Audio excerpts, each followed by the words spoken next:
2x milling tactic. Tactic can automatically recognize milling features and generate 2x toolpaths in one step. This is the model. Click 2x mill 2 tactic to create 2x milling tactic. Right-click feature to define the machining feature. Pick part to add. Then, right-click mill 2 tactic to create and calculate operations. Click here to expand all operations. The first operation is facing. Others are pocketing operations.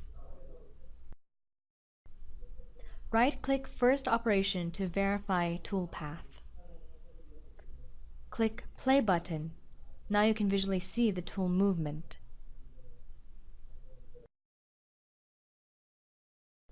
Okay? This has been a brief introduction to the 2x milling tactic.